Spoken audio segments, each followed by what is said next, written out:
हर हर महादेव भक्तों, आज की कथा शनिवार की है।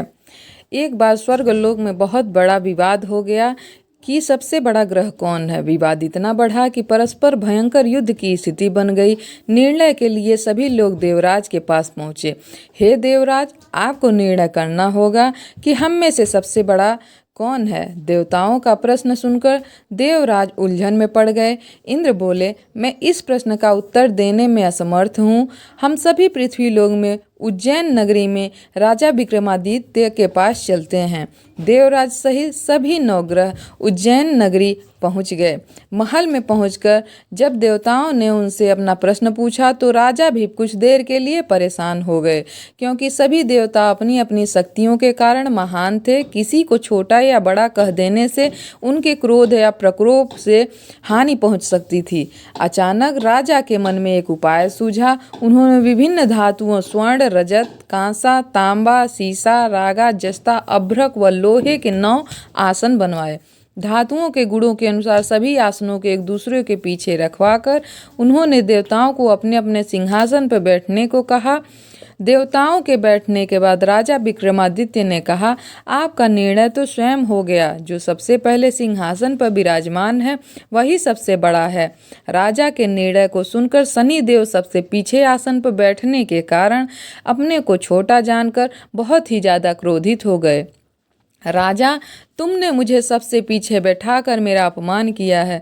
तुम मेरी शक्तियों से परिचित नहीं हो। मैं तुम्हारा सर्वनाश कर दूंगा। शनि ने कहा, सूर्य एक राशि पे 1 महीने, चंद्रमा 2.25 महीने, मंगल 1.5 महीने, बुध शुक्र 1 महीने, बृहस्पति 13 महीने रहते हैं, लेकिन मैं किसी राशि पे 7.5 वर्ष तक रहता हूँ। बड़े बड़े देवताओं को मैंने अपने प्रकोप से पीड़ित किया है। राम को 7.5 के कारण ही वन में जाकर रहना पड़ा। रावण को 7.5 के कारण ही युद्ध में मृत्यु भोगना पड़ा। राजा, अब तू भी मेरे प्रकोप से नहीं बचे सकता है। इसके बाद अन्य ग्रहों के देवताओं को प्रसन्न के साथ चले गए, परंतु शनिदेव बड़े क्रोधित थे। राजा पहले की तरह ही न्याय करते रहे। उनके राज्य में सभी स्त्री पुरुष बहुत आनंद से जीवन जी रहे थे। कुछ दिन बीत जाने पे शनि देवता अपने अपमान को भूले नहीं थे। राजा से बदला लेने के लिए एक दिन शनि ने घोड़े के व्यापारी का रूप धारण किया और बहुत से घोड़ों के साथ उज्जैन नगरी पहुंचे। राजा विक्रमादित्य ने राज्य में किसी घोड़े के व्यापारी से आने का कारण समाचार सुना तो अपने अश्वपाल को कुछ घोड़े खरीदने के लिए भेजा। घोड़े बहुत कीमती थे। अश्वपाल ने जब वापस लौटकर इस बारे में बताया तो राजा विक्रमादित्य स्वयं आकर एक सुंदर और शक्तिशाली घोड़े को पसंद किया। घोड़े की चाल देखने के लिए राजा उस घोड़े पे सवार हुए तो वह घोड़ा बिजली की गति से दौड़ पड़ा। तेजी से दौड़ता घोड़ा राजा को दूर एक जंगल में ले गया और फिर राजा वहां गिरकर जंगल में कहीं गायब हो गए। राजा अपने नगर को लौटने के लिए जंगल में भटकने लगे, लेकिन उन्हें लौटने का कोई भी रास्ता मिल नहीं रहा था। राजा को बहुत भूख प्यास लगी। बहुत ही घूमने पे एक चरवाहा मिला। राजा ने उससे पानी मांगा। पानी पीकर राजा ने उस चरवाहे को अपनी अंगूठी दे दी। फिर उससे रास्ता पूछकर जंगल से बाहर आ गए। राजा ने एक सेठ की दुकान पर बैठकर कुछ देर आराम किया। उस सेठ ने राजा से बातचीत की तो राजा ने उसे बताया कि मैं उज्जैन नगरी से आया हूँ। राजा के कुछ देर दुकान पे बैठने से सेठ बहुत बिक्री हुई। सेठ ने राजा को बहुत भाग्यवान समझा और खुश होकर उसे अपने घर भोजन कराया। सेठ के घर में एक सोने की हार खूंटी से लटक रहा था। राजा को उस कमरे में छोड़कर सेठ कुछ देर के लिए बाहर गया। तभी एक आश्चर्यजनक घटना घटी। राजा के देखते देखते सोने के उस हार को खूंटी निगल गई। सेठ ने कमरे में लौटा तो हार को गायब देखा तो चोरी का संदेह राजा पर किया, क्योंकि उस कमरे में कोई और नहीं था। सेठ ने अपने नौकरों से कहा, इस परदेसी को बांध करके राजा के पास ले चलो। राजा ने विक्रमादित्य से हार के बारे में पूछा तो उसने बताया कि उसने देखते ही खूंटी हार निगल गया। इससे क्रोधित होकर चोरी के अपमान में विक्रमादित्य के हाथ पांव काटने का आदेश दे दिया गया।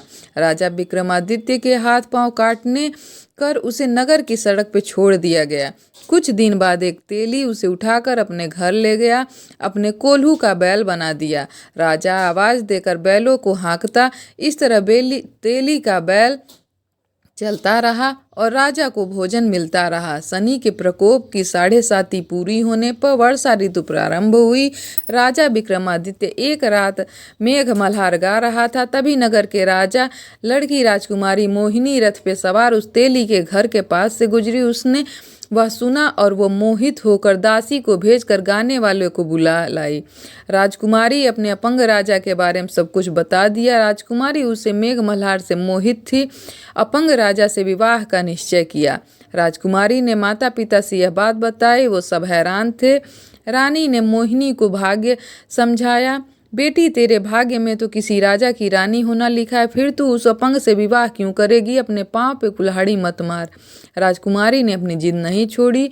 अपनी जिद पूरी कराने के लिए उसे भोजन करना छोड़ दिया, प्राण त्यागने का निश्चय किया। आखिर में राजा रानी विवश होकर विक्रमादित्य से राजकुमारी का विवाह करा देते हैं।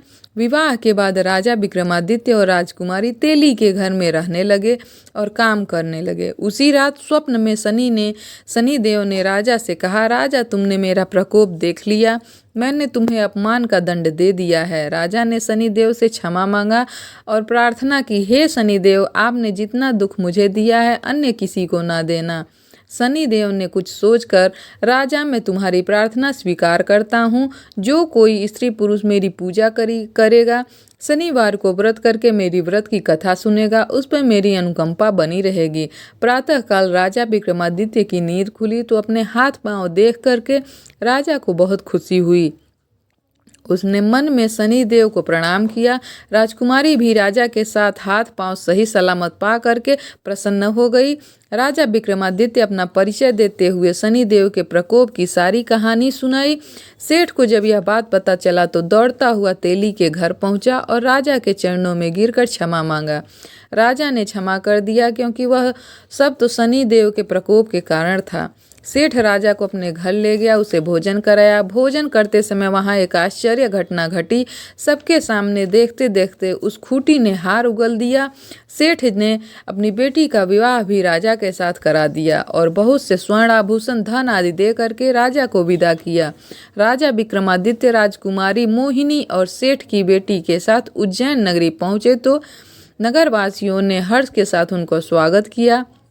अगले दिन राजा ने पूरे राज्य में घोषणा कराई, शनि देव सब देवों में सर्वश्रेष्ठ हैं। प्रत्येक स्त्री पुरुष शनिवार को व्रत करें और कथा अवश्य सुने। राजा विक्रमादित्य की घोषणा से शनि देव प्रसन्न हुए।